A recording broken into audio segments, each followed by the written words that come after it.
Saudações acadêmicas. Temos aqui uma Spitfire, né?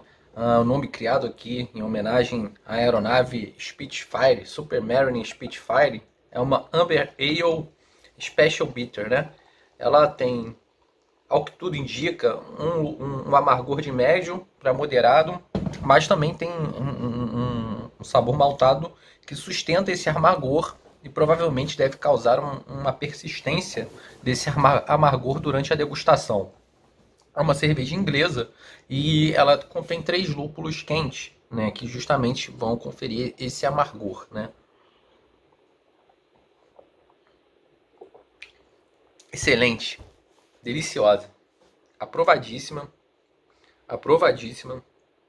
Pode perceber essa cor aqui caramelada. E também tem algumas notas de frutas, né? Então, já harmonizado aqui, já mais tranquilo, né, após uma leitura, trazia um texto do professor Matheus Soares, que vai falar sobre uma teoria das imunidades. E ele constrói, especificamente nos itens 1.4 e 1.5, né? E o interessante é que ele constrói um raciocínio inteligente, sofisticado, uma linha argumentativa para chegar a um ponto final de apontar para uma possibilidade de uma revogação de uma imunidade.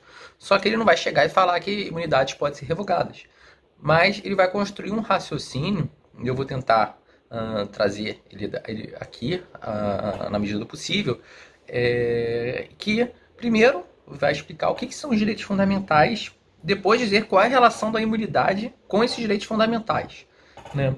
E aí depois vai traçar aqui uma evolução sobre os direitos fundamentais, direitos sociais, né? Vai deixar um pouco de lado a questão da imunidade para tratar especificamente dos direitos fundamentais. E aí depois eu comecei a perceber onde que ele queria chegar, né? A partir de uma evolução dos direitos fundamentais, de uma necessidade aqui de um Estado atuante, e isso chama aqui a todos para contribuírem para essa atividade estatal, né? E à medida que ele foi construindo essa questão dos direitos fundamentais, eu fui me ligando onde que as imunidades poderiam estar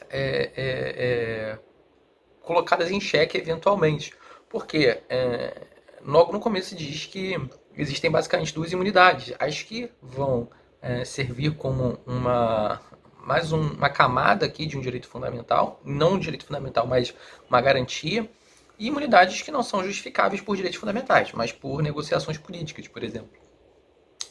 Só que a partir do momento que começou a falar sobre a necessidade de que todos contribuam, né, de que não é mais admissível privilégios que favoreçam apenas uma camada, que vão preterir aqui a igualdade material, eu fui me ligando onde que ele queria chegar, né, justificando que os direitos fundamentais, eles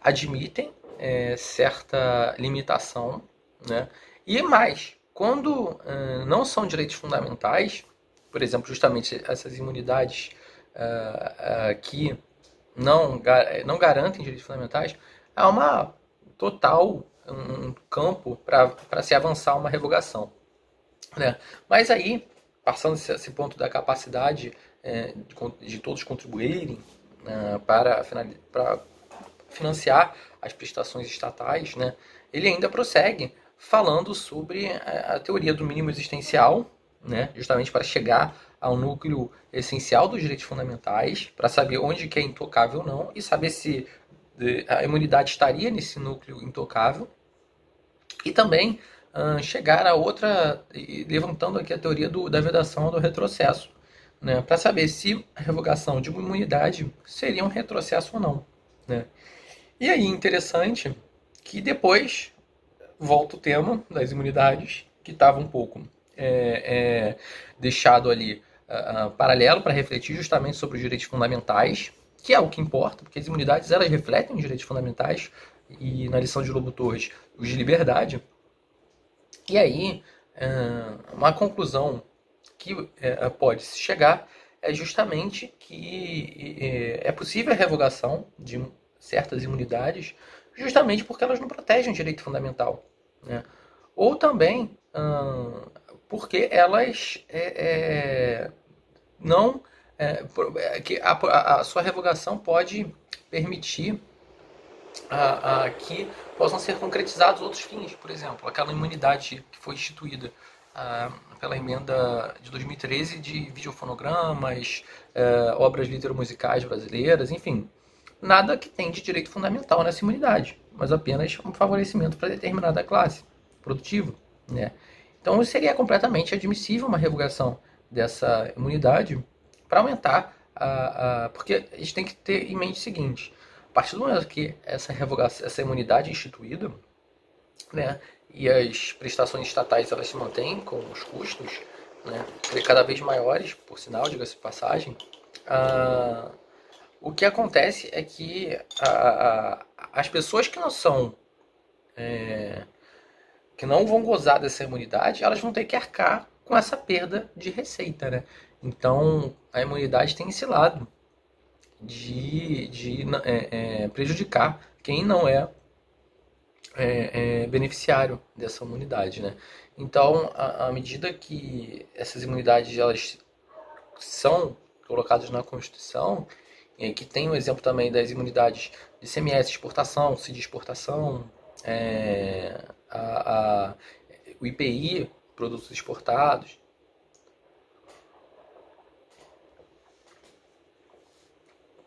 À medida que tem cada vez mais essas imunidades que nada dizem respeito a um direito fundamental, uma garantia, não serve como garantia de direito fundamental, elas prejudicam uma boa parcela da população, porque elas vão ter que arcar com essa imunidade, né? Porque, como o professor Matheus Soares diz, todos os direitos têm um custo, inclusive os direitos negativos, né? E aí coloca-se questão aqui, por exemplo, o direito de propriedade, né?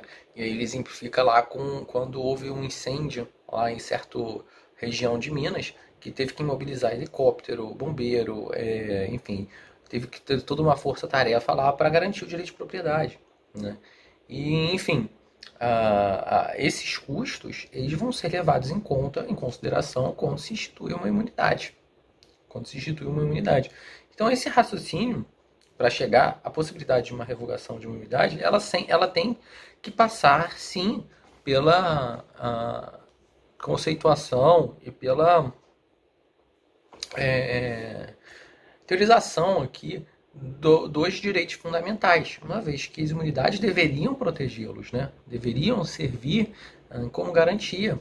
Por exemplo, a imunidade de crença, ela visa resguardar o direito ao culto, né? Direito de livre expressão, assim como o de liberdade religiosa, assim como o direito à imunidade de livros visa garantir o direito à liberdade de expressão, né?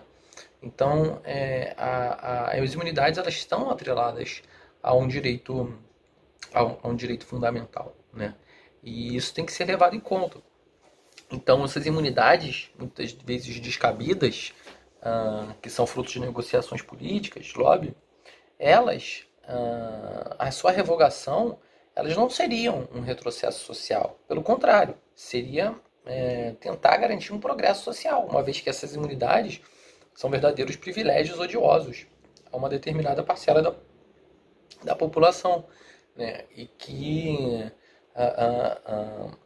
viola, né, a própria igualdade material.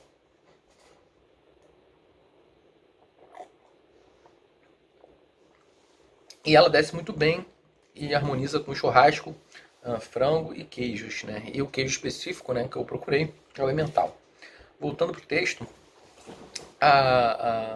basicamente, a ideia central do texto é essa. Ela vai oscilar para esse desenvolvimento dos direitos fundamentais, né, que possuem, lógico, um conteúdo ético, também um conteúdo normativo, uma vez que os direitos fundamentais, na visão dele e na visão de outros professores, eles estão na Constituição, né, seja de forma explícita, seja de forma implícita, né, afinal, Inglaterra não tem Constituição explícita, né, formal, mas tem direitos fundamentais, não tem como se negar isso. E aí, passando para essa teorização dos direitos fundamentais, a gente percebe que sim, existe um núcleo essencial deles que deve ser resguardado. E que, por algumas vezes, a revogação de uma imunidade pode fazer com que esse núcleo seja violado. Né? Mas, por outro lado, quando essa revogação não atinge esse núcleo, né, há de se verificar aqui questões atinentes à proporcionalidade na medida que revogou essa imunidade. Né? E aí há toda a questão de inverter o ônus da prova para para o legislador, porque ele vai ter que justificar, sim, de forma criteriosa, por que uma medida revogadora de uma imunidade não representa um retrocesso social.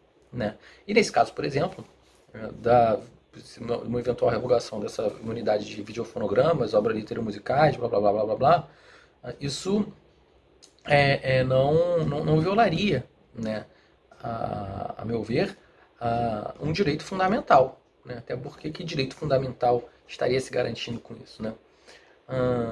E uma outra questão que eu queria considerar aqui é a própria característica dos direitos fundamentais, que eu colocaria também que existe uma intributabilidade como característica dos direitos fundamentais que parece ser adequado para garantir o exercício desses direitos fundamentais. Né? Mas seria apenas uma visualização prima facie, porque, por exemplo, eu não posso, um templo, igreja e tal, tem que ter uma imunidade relacionada a impostos. Mas, por outro lado, necessita de algumas contraprestações estatais, o que não permitiria que uma imunidade a taxas, por exemplo. Né? E as taxas serviriam para que garantisse aqui o funcionamento realmente de um templo. Enfim, existe uma questão dessa intributabilidade dos direitos fundamentais, mas que pode ser relativizado. Né? E aí, a questão que se coloca também foi um exemplo que o professor Matheus deu sobre o Supremo, que revogou já um dispositivo relacionado a uma aparente imunidade, mas era uma imunidade sim, porque pessoas discutem se era uma isenção ou se era uma imunidade. Esse dispositivo foi revogado que para maiores de 65 anos isentava do imposto de renda. Né? E não, isso não é um direito fundamental dos idosos, o não pagamento do imposto de renda. Pelo contrário, eles devem pagar em virtude da solidariedade. Mesmo se aplica, por exemplo, a possibilidade de cindir a contribuição previdenciária sobre o que excede o teto do INSS. Né? A possibilidade, a viabilidade disso é porque não existe um direito fundamental a uma não incidência pelos idosos dessa contribuição previdenciária acima do INSS. Então, a questão chave que se coloca é que as imunidades elas não são direitos fundamentais, né? Mas fazem parte de um catálogo de garantias dos direitos fundamentais. Né? E à medida que, para saber se a gente pode revogar ou não uma imunidade, tem que saber se essa revogação violaria o núcleo desses direitos fundamentais. Se viola o núcleo desses direitos fundamentais, é porque essa imunidade seria descabida. Essa revogação dessa imunidade seria descabida e, portanto, ela deveria ser mantida para garantir esse direito fundamental. Já que, muitas das vezes, se um direito fundamental não tem garantia, o próprio direito fundamental iria se esvair. Né? Por outro lado, se a imunidade ela não afeta o núcleo essencial do direito fundamental, mas a uma zona limítrofe ali, há de se questionar se essa medida que revoga a imunidade seria proporcional. Né? E aí, esse seria trabalho do legislador. E aqui no caso, o legislador é constituinte, né? Já que se as imunidades forem constituídas por a Constituição, apenas a Constituição poderia revogá-las. Né? Então, portanto, o Supremo já deu exemplos de que não existem direitos absolutos, né, a não incidência. Então, sobretudo nesse caso do imposto de renda, né, que foi bem explícito esse caráter, essa admissão de uma revogação de uma imunidade. Então, o texto tem muito mais coisa, né? Eu tentei trazer as principais questões. Existe uma crítica aqui ao longo do texto, que eu posso trazer aqui, vale a pena. Há uma visão libertária do tributo, né? E essa é uma posição, porque essa visão libertária do professor Ives Gandra, ele critica o tributo porque ele não acredita, é um Paulo Guedes da vida, que não acredita, que prefere o livre mercado, que acha que vai ter mais eficiência, enfim, que o tributo só serve para financiar as atividades estatais, né? Mas ah, é uma norma de rejeição social, segundo ele, né? Que as normas de rejeição social seriam normas, né, que são associadas lá à ideia do Kelsen, a noção de Kelsen de sanção, né? Kelsen tinha uma noção de que existiam normas primárias e normas secundárias. As normas primárias eram normas sancionatórias e as normas secundárias eram as normas que estabeleciam um dever ser, né? E para o Kelsen é essencial que exista uma sanção, né? E as normas de sanção, o professor Ives Grandra, ele associa com essa rejeição social. Por outro lado, tem as normas de aceitação, que são normas que, por exemplo, a pena de prisão para homicídio, né? Por exemplo, essa norma, se ela não existisse, é porque matar ou não matar, o não matar seria, na visão do professor Ives Gandra, uma questão natural, né? Que não, as pessoas geralmente não matam as outras, né? E que o estabelecimento ou não dessa sanção não aumentaria, não teria o condão de aumentar o número de mortes. É uma visão meio questionável, né? Mas ele acredita nisso, né? E fato que ele considera o tributo como uma norma de rejeição social, que ele desconfia das motivações do tributo, né? E aí é uma parte interessante que o professor Matheus coloca, que ele vai tentando dar força para a noção da tributação, justamente para dizer a importância da tributação e, né, e rechaçar a importância de rechaçar essas visões libertárias que vão desconsiderar a real importância do tributo, porque o tributo pode ter uma função regulatória, pode ter uma função extrafiscal, tem uma função aqui de garantir a própria dignidade da pessoa humana, à medida que não só financia a própria atuação do Estado, o financiamento lá das repartições, da parte burocrática, mas o tributo serve para financiar as atividades estatais, saúde, segurança, educação, né? Existe todo esse financiamento dos direitos fundamentais de segunda e de terceira geração, né, que conversa com os direitos fundamentais. Então, os tributos, eles são necessários para a concretização dos direitos fundamentais. Então, a questão é, não exigi-lo, será que ao não exigir um tributo via imunidade, estaria violando o direito fundamental? E aí depende, né? Porque há tributos, se você exigir, você vai conseguir recursos para prestar assistência e IVA a determinados fins sociais. Por outro lado, se você deixar de exigir um tributo, né, por algum motivo, você pode estar favorecendo uma liberdade, o gozo de uma liberdade fundamental, beleza? Mas ao mesmo tempo você pode apenas estar privilegiando apenas uma camada, né, que seriam os privilégios odiosos. E é essa parte, né, que o professor Matheus bate, né? Não podemos aceitar mais isso, sobretudo num contexto em que as despesas cada vez crescem mais e há necessidade de todos contribuírem. A gente não pode aceitar que haja uma renúncia fiscal, né, por apenas um privilégio que vai favorecer apenas uma pessoa, né, apenas um determinado grupo, né? Então há necessidade de se rever essa imunidade. E para evitar qualquer dúvida sobre a possibilidade ou não de uma revogação de uma imunidade, é necessário que se trace um método para se chegar à conclusão de que sim, é possível a revogação da imunidade, né?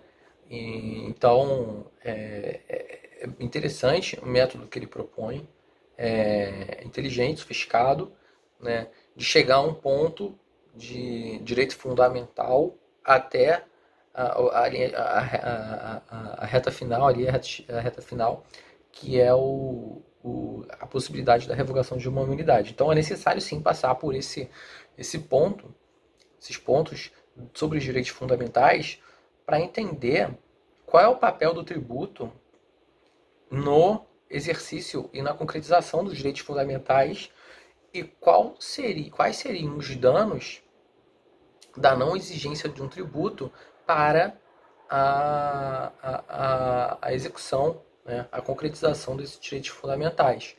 Então, de toda forma, devemos combater essas imunidades que são arbitrárias, né, que são arbitrárias e que vêm só para garantir privilégio de determinados grupos, né. E temos que admitir também essa função fundamental aqui dos tributos, né. Talvez ainda dê tempo. Um último ponto que eu queria considerar é sobre e aí é um ponto que ele vai falar bastante, que é o próprio princípio da vedação do retrocesso social, né? Que muitas das vezes, tanto no direito interno, tanto no direito internacional, ele é visto com determinada cautela, porque não o direito em si, mas o retrocesso social, porque os direitos eles têm que admitir uma progressão ao longo do tempo para dar máxima efetividade ao direito fundamental e às constituições. Há de se pensar sempre numa efetivação cada vez maior dos direitos fundamentais. E cada vez que existe alguma restrição, ela tem que ser considerada. E isso exatamente aumenta o ônus argumentativo, né? E aí esse ponto serve para fazer o link se seria uma retrocesso social a revogação da imunidade. E a gente viu que não, até então. E aí se coloca, assim, determinadas questões relacionadas à possibilidade ou não do retrocesso social. E uma coisa, não está no texto, mas que eu gostaria de comentar, até até o próprio princípio republicano, eu acredito que informe a vedação ao retrocesso social. Por quê? Porque o princípio republicano ele traz a própria temporalidade dos mandatos, né? E esse princípio da vedação ao retrocesso social, a meu ver, ele consegue garantir que na mudança de um mandato para outro não haja o cancelamento, a extinção de políticas públicas de uma forma abrupta, né? Ou haja essa extinção de alguma política pública sem que haja alguma contrapartida, né? Então, um argumento, esse princípio, que protege, né, essa maluquice que a gente vê de modificações abruptas, né, de políticos, né? Porque a gente sempre vê a tal da polarização, né? E aí tem que pedir que um político tente sempre acabar com as políticas que foram deixadas, né? Tem que aproveitar as boas políticas e desenvolver outras, né? E assim por diante. E essa que seria a tal da progressividade dos direitos fundamentais e, por via oblíqua, uma vedação ao próprio retrocesso, né? E, mais uma vez, voltando aqui às considerações das imunidades, essas imunidades, a partir do momento que a gente revoga, pode sim ser um retrocesso social, sobretudo quando essas imunidades elas servem para proteger algumas garantias dos direitos fundamentais. Aí seria um retrocesso social. Mas, por outro lado, quando essas imunidades não protegem, não seria um retrocesso social, né? Pelo contrário, seria a própria ideia de progressividade dos direitos fundamentais, né? A partir do momento que, não sei se eu já estou sendo repetitivo nesse ponto das obras, dos videofonogramas e tal, mas é que foi um bom exemplo e foi um bom exemplo dado. Tanto que o ICMS exportação e ISS exportação também foram exemplos bons, né? E IPI também. À medida que a gente pode revogar essas imunidades, à medida que abre esse caminho para revogar essas imunidades, a gente verifica o verdadeiro progresso social. Já que, à medida que a gente revoga essas imunidades que não visam garantir direitos fundamentais, né? E eu vou encher meu copo. E a garrafa branca é legal, né? Porque dá transparente, dá aquela... A gente pode visualizar a cor, né? E, porra, essa cor tá muito bonita. E a cerveja tá muito gostosa mesmo. Excelente mesmo. Inclusive tem um copo. Voltando aqui. A revogação dessas imunidades, elas, pelo contrário, podem causar mais benefícios para direitos fundamentais do que violação em si. né? Por quê? Porque à medida que a gente revoga essas imunidades, aumenta-se a receita, né? Aumentando-se a receita, pode não decidir pelo não aumento da receita, né? E aí diminuiria a contribuição de todo mundo, né? E aí pautado aqui no princípio da solidariedade, importante dizer, já que aumenta o número de contribuintes, você pode diminuir a contribuição de cada um, ou simplesmente você pode deixar a contribuição de todos do jeito que está, e pela parcela que não contribuía, mas que agora está contribuindo, pode aumentar aqui a arrecadação para prover aqui os fins estatais quaisquer. Só que uma coisa que eu queria levantar, ainda sobre os direitos fundamentais, e aqui eu trago uma lição de outro professor, que os direitos fundamentais, eles são os direitos que são o primeiro